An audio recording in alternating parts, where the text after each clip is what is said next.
Okay, so this is going to be a quickie because we only have, I don't know, if you're going to keep track of time, right? And warn me when I'm taking too long.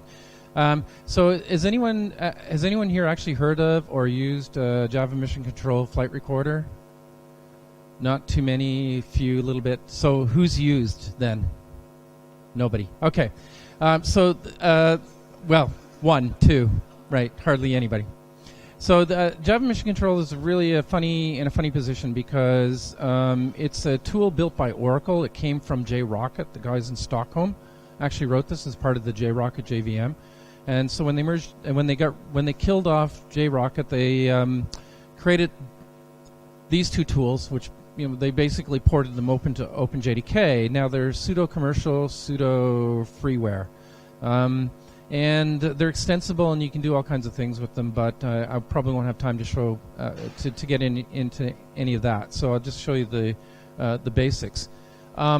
So really, this is a question of profiling, and there's all kinds of things you can say about profiling. But the main question is, what is my application doing most of the time? So that's pretty much it.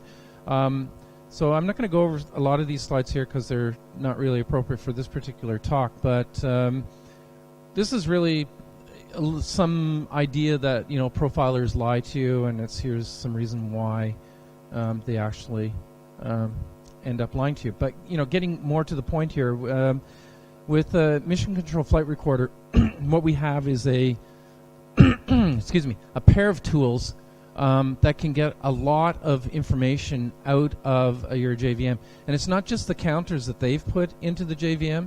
You can actually put your own stuff into the JVM, into your code, and they will emit events, and you can basically configure Flight Recorder to record them, and you can configure Mission Control to actually view them. So it's some really nice features there. There's a couple of different ways you can do it. The other thing is that there's a split here. So Mission Control is really like a GUI, as we'll see. And the Flight Recorder is just a recorder. So the Flight Recorder actually runs headless, which is fantastic if you think about where you would want to do most of your profiling, like in cloud environments and things like that, where GUI interfaces are a real, pain in the neck. So you can just grab the recording, bring it to your desktop, fire up Mission Control, and boom, you can look at all kinds of wonderful stuff. Now, it is unfortunate that they have this thing here, which is called unlock commercial features. So if you use this in a production environment, then you have to pay Oracle bags of money to use it. But if you're in a non-production environment, then of course you can use it for free. Anyway, so I have to unlock the commercial features. I have to say that I'm going to use Flight Recorder, and then there's a couple of parameters that I can use. Basically, I'm going to start the recording with some delay, and then I'm going to record for some period of time, and then there's some other things to basically housekeeping about, where am I going to keep the file, what's the file going to be called after I've done the recording. Now, you might say, okay, that's great, but I have to set all my virtual machines up like this to begin with, and the answer is, of course not. We can use JCommand. Is anyone familiar with JCommand? It's one of those gems buried inside the inside the JDK, and what it is actually a way to let you interact with the serviceability architecture and other parts of the JVM, so that you can get information out of it, and you can also do things. In this case here, I was I forgot to turn on unlock the commercial features, so I can just issue a JCommand to actually do that. And it says now here I can start a recording using JCommand. Afterwards, I can check the recording, and I can actually now actually dump intermediate results if I need to. Okay, so so it's quite flexible that way. There's also some MX beans. So if you have an MX bean, have the MX bean viewer like you do in Visual VM fired up, or JConsole, or your own custom one. Then you can also do all of this stuff in the in those windows. In addition, Mission Control actually has an MBean view. So if you have any MBeans in your MX beans or JMX beans inside your application, you can view them here, and you can actually use them as filters. You can actually set up a JMX bean that you can monitor with Mission Control or with Flight Recorder, and it will turn recordings on and off for you, reacting to the states of the MX beans that you've set up inside your application. So this is really, really useful. And here's one place where we actually use it, right?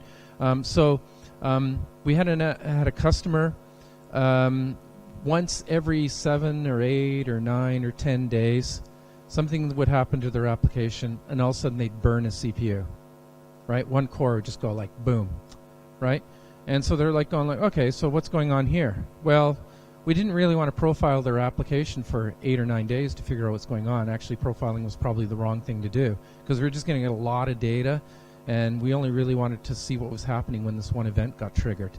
So what we did was we set up an MX bean.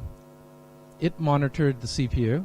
If it saw a core spin out, we turned on everything that we needed to turn on in order to figure out what was going on, and then we turned it off, right? And it was a very useful technique because we only got the data we wanted, not all of the other data that we didn't want. And not only that, we could turn this on safely in a production environment because the sampling rates for this particular unique technique were so light, had such a light touch that we could actually profile in the environment where the problem was occurring. I mean, you could never get this problem to occur in a test environment. It's just not likely to happen.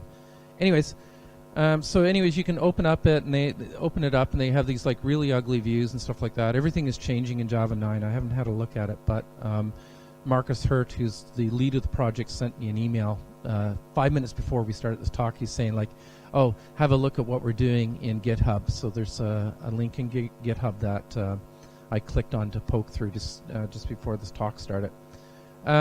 Okay, so there's a whole bunch of things you can do, but in a short talk we don't want to look at that so much, I don't think. Is there anything else in there that's interesting?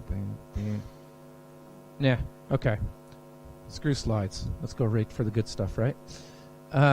Okay. So basically, I don't have anything up there, do I? How do I do that? Okay, this is going to be awkward. Let's see what we have here.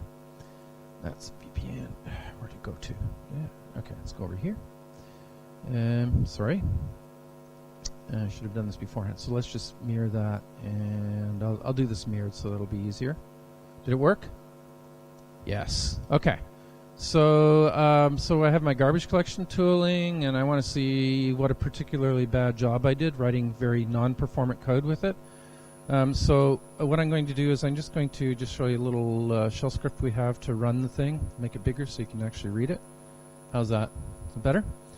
So in this case, I do have the unlock commercial features. I do have the flight recorder turned on and a bunch of other things. But basically, I'm just going to run this jar file with this shell script. And whoops, sorry, I can't actually type the way this podium is built. But anyways, okay. So there we are. We have Sensum, my wonderful garbage collection analysis tooling. So I'm going to put it in here. I'd like to say I'll make it smaller so I can make it bigger. And let's go over here and just run Java Mission Control. Okay. So you get all the Oracle, we're going to sue you if you look at this the wrong way. Notifications. And you can see basically, let's just zip in here. Is that big enough? Tell me if it's not big enough. I'll make it bigger. There you go. So we can find all of the JVMs that we're allowed to attach to. MacGyver needs a little bit more work here. Okay, so that's the one I'm interested in attaching to. So bang, I'm going to attach to it. And you can see automatically I get like an MBean server. So if I have any MBeans in there, which I know I don't have, I can bring up the MBean browser, and the MBean browser will allow me actually view all of the MBeans that are around here. So I actually didn't load any, so we don't have anything there.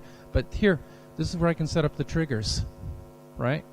These are all the triggers that I talked about. So I can set up the triggers to turn the recordings on and off if I want to.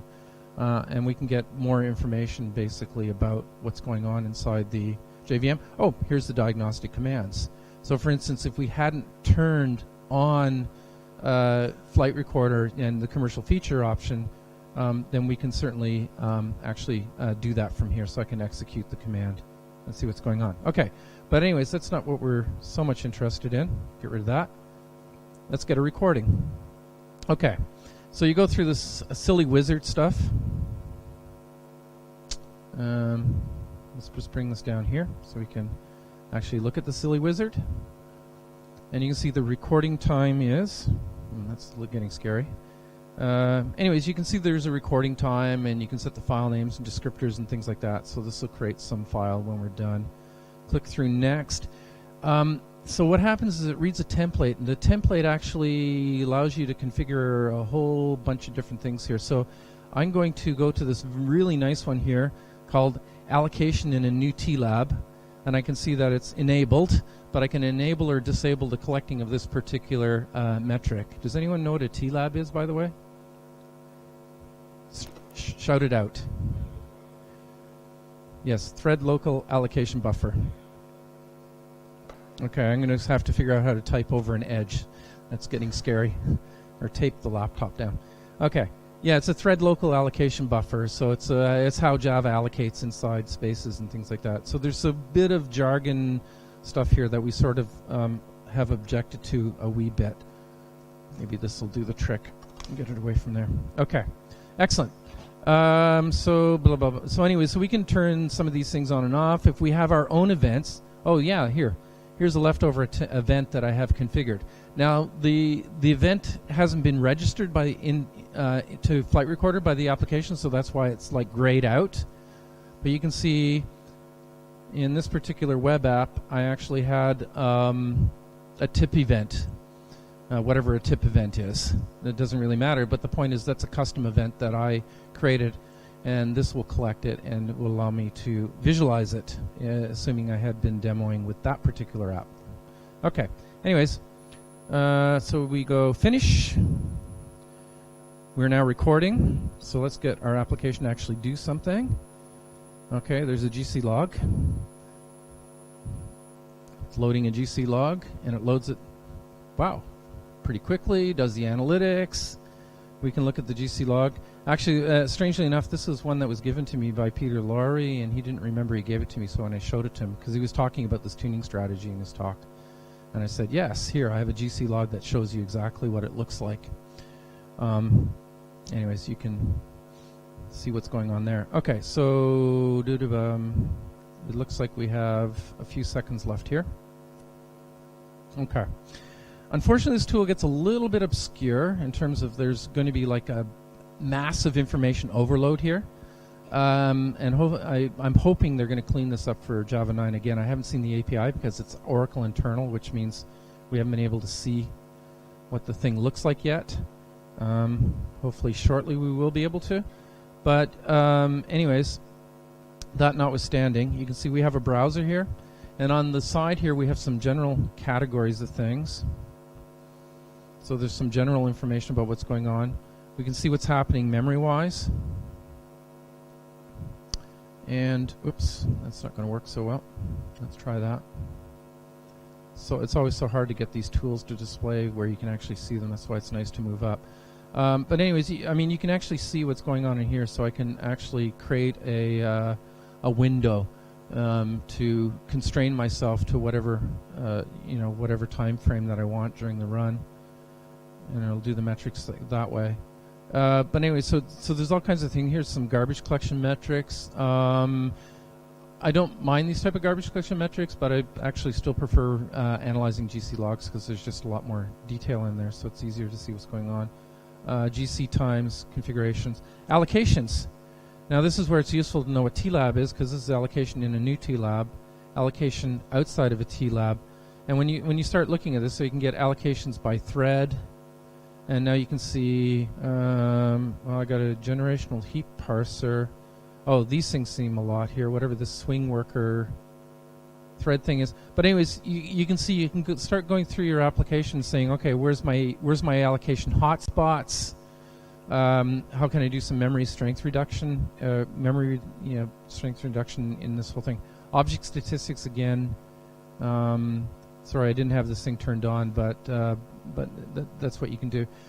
you can get a good idea of what's going on in memory. Again, execution. You can see that I'm doing basically a lot of regular expression work here, which is probably not surprising. But you can get an idea of where you're spending your time in your application. Thread activity.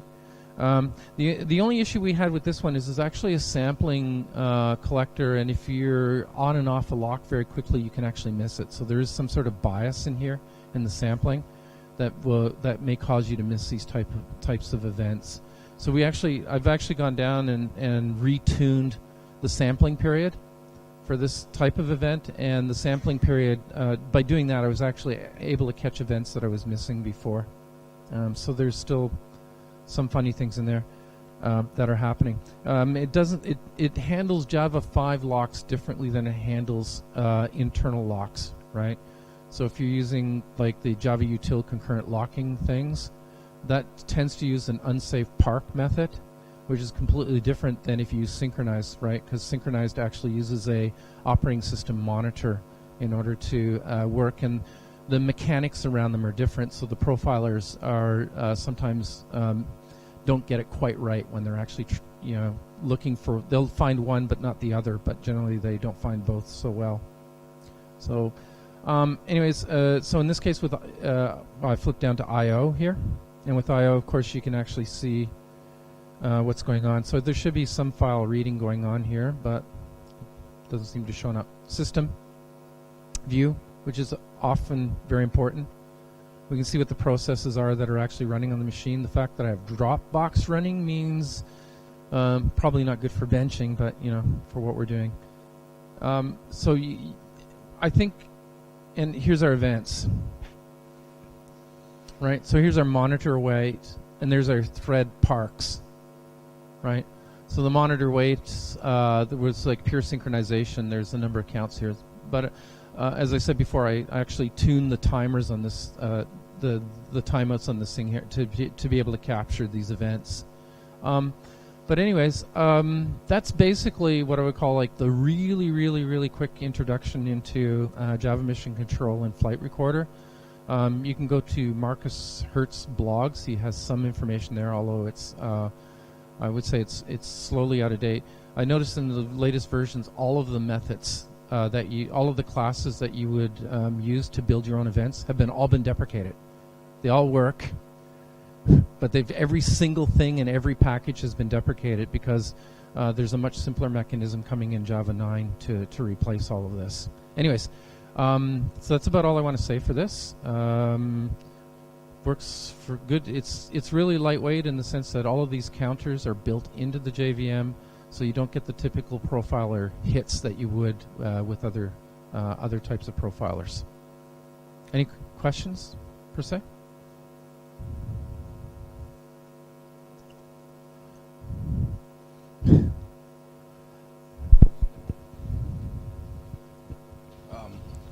Does it work with any other JVM that is not the hotspot, or it is only compatible with hotspot one? This only works with the hotspot JVM because the hotspot JVM has been instrumented to actually it's been instrumented in certain ways. So like the latest trend, I would say in the industry is that I'm not sure. The motivation actually is that people have been trying to avoid Oracle support contracts. So what they do if they're large enough, they'll hire their own internal JVM guys that will just work on taking the OpenJDK build and then doing stuff to it. So of course SAP runs this way, as you can imagine. There's a number of banks that run this way: Goldman Sachs, Twitter, LinkedIn, Facebook, Google. All of these people actually do the same thing. And what we're actually doing now is we're going back to people who are actually working in Twitter and saying these are like wonderful metrics. Can you release them back into OpenJDK? And this gets into another more interesting political situation, which I think we can talk about in a BOF type arena that we wouldn't talk about in a regular session. And it's a question we actually asked as a Java champion. I have the privilege of meeting with all of the Oracle execs once a year, generally before Java 1. So one of the questions we put to the Oracle execs is what happens if a feature goes into OpenJDK that's going to conflict with the Oracle commercial concern. You know, how's that actually going to go down?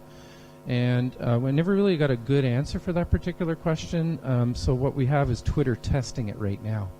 So they've put a JEP in. I don't know if you know what a JEP is. It's a Java extension proposal.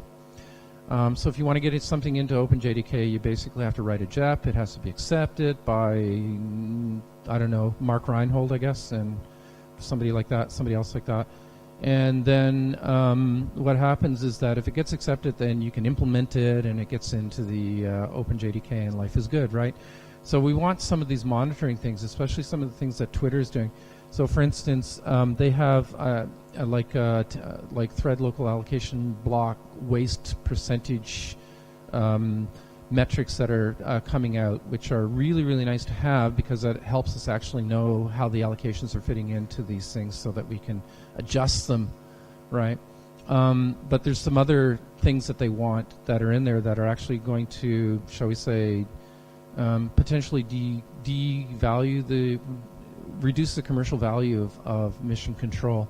And so we're just firing JEPs at Oracle right now to see exactly how much we can actually push into OpenJDK.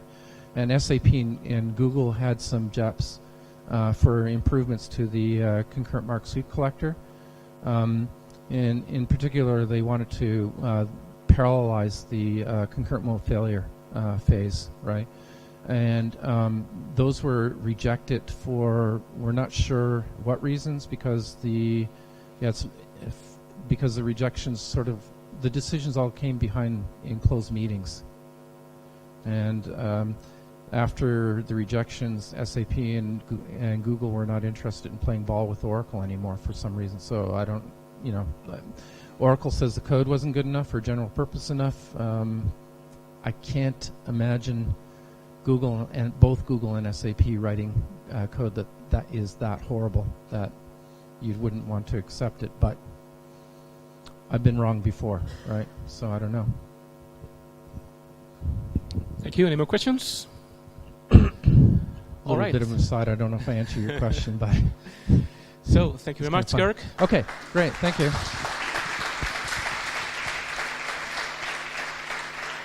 Now we have another honor guest. He travels the world, has a big role in formerly TypeSafe, now Lightbend. And he drops by in some meetups. I met him in Madrid in a joint meetup in between the Scala and Madrid JUG user groups. And today we have a joint meetup as well, but in Málaga. And yes, if you came in contact with akka or reactive applications, you pretty much know who he is. So yeah, he's going to talk us about Lambdas today, right? Is it the Lambda Lambda just talk? need to get my Okay. Yeah, and he's also a Lambda hater if you read his Twitter profile. So I'm Jamie Allen, as you know. But I was asked to talk not just about why you should not use Lambdas, but also about why Java made Lambdas and sort of, are they trying to kill Scala? So this talk is filled with a bunch of me saying things which are sort of inflammatory. But it's not because I really think that you should never use Lambdas, but more because I just want you to think about the impact of whenever you use Lambdas, what that means. So, when we write code, it's a really bad idea for our code to completely and utterly fall apart on us. And that's what you see happening right here. You want to write code that's going to be something that whenever you get out there and you put it in production, when things go wrong, you know exactly why, right? And the thing about writing code on the JVM is there can be varying levels of abstraction. And abstraction makes that harder and harder to do. As a matter of fact, you'll notice when we get further and further away from Java, you're going to see harder and harder things to interpret from things like stack traces. So how are we going to get around that sort of thing? First off, I just want to say for anybody out there who's a big functional programming fan, I love functional programming too. I'm not here to tell people not to program in a functional way, but for me, functional programming is not always category theory. Category theory is a way that you can do functional programming. It's a specialization of functional programming, if you will. But to me, when we talk about functional programming, we're really talking about three things. We want immutable code, that has referential transparency, and we can use functions as first-class citizens. So by that I mean immutable, nothing ever changes, so we can write thread-safe code very easily. Referentially transparent, so that we have an idea about what a value is even after it is being transformed, right? Whenever we make a new value by changing it, was the original value affected somehow? That's referential transparency. If it's not affected, then you know that you're okay. And then functions as first-class citizens, being able to pass functions just like a customer object or a dog object or something like that, right? So we want declarative code. And this really does highlight why Oracle had to make Lambdas in Java 8. This is how we had to write code before. We had to create, if you ignore the first line where we're just creating the data set that we're going to use, an array list of values 1, 2, and 3. We then had to create an empty list where we were going to put the values, right, whenever we were done. And then we had our for each, where for every number in our collection, we're going to add 1 to it, and then we're going to put it into the old collection. And the problem here is that it really describes a whole bunch of how. It's not describing what we want to do. All we really want to do was add a value to every number. But we had all this ceremony, things that we had to do to get this done. And has anybody here ever worked with the Hadoop API for MapReduce? All right. Was it fun? No. And here's the real problem. That code then had to be distributed across a whole bunch of boxes to do the work on each place where, the data lived. And imperative style code does not do that, hardly at all. So when Oracle was sitting around thinking about the future of Java, they realized they had a fundamental problem. The world had gone multi-core, and they had an API that was designed specifically for single-threaded applications. Really. So they had to create Lambdas. They had to create functions that were applied to data. And that meant that you could say the data could live anywhere. I'm just sending a function out to that data and allowing that data to be transformed. They had to do this. Had nothing to do with Scala. If they wanted to kill Scala, they could do two things. They could write a sensible collections library, and they could build case classes. Those two things alone would probably make people say, I don't really need to use Scala anymore. I know, it sounds simplistic, but it's probably true for most usages. So, we don't want this kind of code, right? That kind of code explains too much ceremony of what we want, how we're going to do stuff. So what is a Lambda, right? It's a function literal. Just like a string literal would be my name Jamie in quotes, right? It's just a representation of a value, but it's anonymous. And so it doesn't have a name attached to it. It's just some thing that is used inside your code.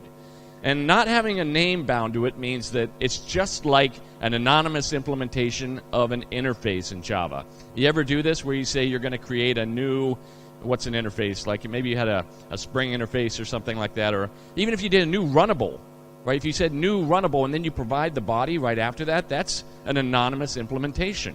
So the thing about anonymous on the JVM is it typically means that you're going to have a harder time figuring out what went wrong when something happened inside of that. So let's look at a Lambda here, and this is in Java 8. Now I no longer have to say that I want to create the list of values that I want to put the values into. I first define the values that I'm going to use in my examples here. I'm creating my array list of 1, 2, 3. And then I say that the final list that I get as a result of it is numbers plus 1. I take the original numbers collection, I streamify it, and then I say map over the values and apply this function to every single value inside of it. When I'm done with that, I can collect it and then put it into a new instance of a list. Much better than what we had before. And this right here is the Lambda, the anonymous function that we're passing in to tell it what to do. In JavaScript, that gets a little funkier looking for people who aren't used to it. First of all, you can't easily create a list of values to use in your example here. But then you say that you've got your list and you're going to turn it into a parallel stream. You're still going to map over it. And I'm going to apply this function. This is the Lambda right here. And then I've got to somehow, for each value, perform that work. So Scala, it's a little bit clearer, but again, it's also a little bit more abstract. Because in Scala, we were doing this before Java 8. And therefore, we did a lot of things in bytecode that was emitted from the compiler, which the JVM, it only has a certain set of bytecodes that you can use. So we had to kind of finagle things to make it work. But you define the list of values that we want to use to do this work, and then numbers plus 1 is just a result of the expression where I call map on the original numbers and I apply this function. And it looks very similar to Java, except in Java you had to do the collect function at the end, right, to get the value back. Closure. How many people here are Closure fans? Kirk? That's odd. Performance people don't tend to usually like Closure. But, yeah, I just threw a bomb over. Sorry. Anyway, here we have a function that we're defining, right? And in this case, I'm just going to put the definition of the values that I want to, apply this to over here. And I have to define a lambda by using the pound sign. And then because of prefix notation, I'm adding a value of 1 to each value in the list that I'm doing there. That's what that's saying. And then you say, well, why are you saying println here? And the reason for that is actually the Closure is lazy. And if I don't have some sort of function in there that makes it do the work, believe it or not, it would completely ignore my map. That's a good thing whenever you want lazy behavior, actually. JRuby, is anybody here a JRuby programmer? Okay, yeah, a few. Awesome. One of the things about this whole effort by Charles Nutter and others was it was such a cool thing. You could take an existing Ruby source file and put required Java at the top of it, and it would run in the JVM. How awesome is that? So here I have an array that I define, and again, I'm going to collect. And, say for each value in here, add 1. Very simple. Very, declarative code. So what is the problem with all this? Well, there are a lot of caveats. First of all, the code itself is not reusable. That's the easy one, right? The fact that I define it in line in my code there means that it can't be used anywhere else. That kind of stinks. But that's not really my biggest problem with it. It's not testable in isolation. If you have a complex function and you have some behavior in there that really needs to be proven by testing, you have to call the method that lambda is inside somewhere just to see if that lambda worked. It cannot be tested by itself in any way, shape, or form. Maintainability. You have to read through the code to figure out what it's doing because it doesn't have a name. So how are you going to know what that does if it does really complex things? And believe me, I see some really crappy lambdas. This is actually from Play Source. Play Framework. This is our own product. I had to abstract it a little bit to not really, throw any developer under the bus. But here you have lambdas inside of lambdas inside of lambdas inside of lambdas. And people do this. And now you have to figure out at runtime when something goes wrong, what's going on here, right? This is what people's face look like when they try and read code like that sometimes. And, Scala does have that impact. You can be really expressive in Scala, but you can also be super concise, just like Perl. And that isn't always a good thing. Readability of code is important. Now, this is one of my biggest problems, and that's the stack traces we get out of lambdas. They're all horrible. There's no one language that does this well, believe it or not. In Java 8, here we have an example of, me dividing by 0 in my lambda, right? And whenever I have that exception, that arithmetic exception from dividing by 0 occur, well, the thing I see here is not like the name of the lambda because the lambda was never given a name. So instead you see lambda $0, and that's terrible. What if you had lambda $8, lambda $23 inside a class file? And you say to yourself, well, I've got the line number there. I can tell you that I've found bugs in Java where line numbers don't show up, and the line number says 0. Remy4X doesn't believe me, and I got to send him something and show it to him, and he said, oh, yeah, oops. That's happened. Nashorn JavaScript. And whenever you run this lambda in here, divide by 0, this is my favorite thing about JavaScript. Instead of blowing up, it just says, well, the values are infinity twice. I don't know why twice. But, this is my favorite quote from the Twitter sphere here. This came out in 2010. I love it. JavaScript doesn't have a dark side, but it does have a dimly lit room full of angry clowns with rubber mallets looking to beat you up, Anyway, sorry. Scala. We're no better. Where Java said lambda $0, we say a non-fun $1. For some reason, they start with zeros. We start with ones. Who knows why? But, this isn't helpful. And then closure. In closure's case, again, because of the laziness of the language here, you have at the very top of the stack trace things that closure is doing to execute your code. And then you see the fn __ 10. And I have no idea why it's 10, to be honest with you, because this was a simple little class with just one little thing inside of it, right? I have no idea how that happened. But also, the stack traces are massive in closure. And again, this is because the further we're getting away in abstraction from what the JVM does, the more you see this in stack traces, right? Java 8's was pretty small. Scala's bigger. Closure's bigger. JRuby, not bigger. This is interesting. When I divide by 0, it turns out that Charles and the other developers put in, these traps, and they capture whenever an exception occurs, and they give you a really nice readout of what the exception is.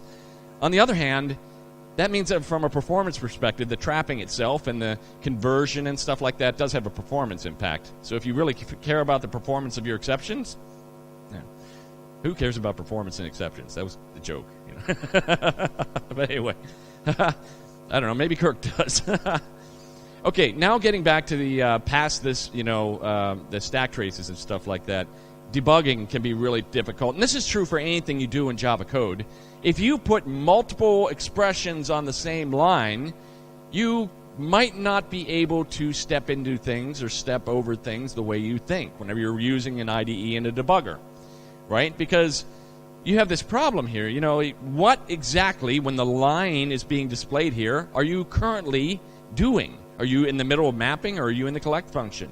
And the same thing sort of goes with stack traces. If you have multiple things happening on the same line, and then you have a null pointer exception, how easy is it to figure out exactly where the null pointer exception is? Because there's nothing that tells you the column where the exception was. It's only the line number. And there have been various discussions about people trying to add that kind of fidelity to stack traces that include the column number, but they've never really gotten anywhere. So, let's talk a little bit about lambdas versus closures. This is a weird distinction because Groovy used to call all lambdas closures, right? Anybody here a Groovy programmer? Okay, one. Yeah. So by the distinction really is, at least from a programming language theory perspective, a lambda is an anonymous function. A closure is something that references something from outside of it, an anonymous function that references something. So here I just have an immutable int of 1. And I do my number is equal to number plus 1, but I'm referencing x from outside the body of the anonymous function, right? So I'm closing over the value. Well, closing over state is something we all know is a really bad idea. We shouldn't be doing it. And lambdas make it really easy. In Java 8, they did make the restriction that you could only use things that were final. Just like whenever you did an anonymous implementation of an interface, you had to have a final on the values that you wanted inside of there, that you wanted to reference inside of there. But that doesn't mean the state inside of what it was pointing to wasn't mutable. What if you had a final of an array list? An array list is still mutable inside of itself. You just couldn't point to a different one, right? So that's not very helpful. And closing over state is specifically hard if you use lambdas with futures. Right? Anybody ever use futures and create a future and then use a lambda for the behavior of what to do whenever the future is done? Right? Well, that allows you to close over state in a multi-threaded way. And values may not be what you think they are at the time that lambda is evaluated. So that's bad as well. And again, this leads to our cars tipping over and giving us a really hard time. These are little things, though, that we can fix in our code that will make it easier to figure out what's going on when things go wrong. Anybody ever watch this? This was, these Reliant Robins were just hilarious cars. They just tipped over all over the place. So, solution. What are we going to do to fix this? Well, we can still maintain a functional approach without using lambdas. Lambdas are not, core and central to the idea of functions. It just means we were not assigning them to a name. So why don't we use named functions? And, one thing about Scala, sometimes the functional syntax can be a little bit hard for people to grasp whenever they're new to the language. It's daunting, right? And so whenever you're sitting down and saying, well, how am I going to use named functions? And I'm going to use Scala from here on out. Well, I'm going to create this named function, add 1 to a value, which is going to take some integer value input and convert it using an arrow, that's what that equal greater than is, x plus 1, and return that as value, right? So the type signature of my function here is integer to another integer. An integer input gives an integer output. So whenever I call map on some grouping of values, I can just pass the function. But again, the syntax of the named function sometimes is a little, scary looking to people who have never seen it before, and I totally understand that. I spend a lot of time teaching people. Anyway, the problem is, even though I'd named my function, when I get a stack trace, I still see a non-fun $1. That drives me crazy. It's like, wait a minute, I named it. Why don't I see the name of the function there inside of my stack trace output? Because if I use the function, at least I can't, close overstate. I could put it in a whole other object or something and know that only the things passed into it are good. It's more readable because it has a name. These are all good things, but I still have the bad stack traces. Well, we can lift a method, and in doing so, write code that looks traditionally like ordinary Scala or even Java code, and not have to worry about this anymore. In this case, instead of having a val bad function where I had a function value, I'm creating a method. In Scala, we do that with a def. And it's got the exact same signature, and it's got the exact same implementation. And whenever I call bad function there inside of my map, it does show up, but then you see this thing $1. Anybody know why $1 is there? Kirk? Because every time you call it, it's being reevaluated at the call site. And that means a new instance of that function is being created every time. So yuck. That's wasteful. We don't want to make people like Kirk come into our business and try and figure out why we've got this terrible garbage collection going on because we're doing silly things like that. So when you see inside stack traces anything like $1, $2, and stuff like that, allocations are going on. Pay attention to them, right?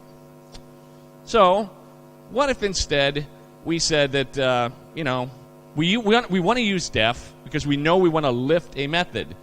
But, instead of using this function syntax, we use just an ordinary looking method where it's taking an argument and it's equal to an implementation of x divided by 0, right? Okay. So that takes it all the way back to ordinary looking code instead of functions, right? And in doing so, we sort of made it as though it was something that was static, right? That's how classes are implemented in the JVM. And now when you see the bad function, wow, that looks freaky. When you see the bad function in your stack traces, you don't see the $1. All because it lifted it one time, and it just reuses the function implementation every single time. Done. And our code looks simpler. It's more readable. You can test the method in isolation. I should not go past this slide. You get all these great benefits, right, just by writing methods and passing them in. Yay. So, yeah. Rule of thumb. I'll admit, I write lambdas myself. If they're really simple lambdas, like x equals x plus 1 kind of thing, or, get x plus 1 for every value, that's fine. Anybody can read that. You're not closing over anything. And you know what? That's probably not going to blow up in production either, right? That's okay. But if you're writing anything significantly serious, pull it out. Put it into a method. And just allow the JVM to do its magic. So that's it. Thank you. Any questions? So basically what you're complaining about is that in the stack traces all the name mangling stuff that happens, right? I can't hear you for some reason. Hold on. Let me get in front of the speaker.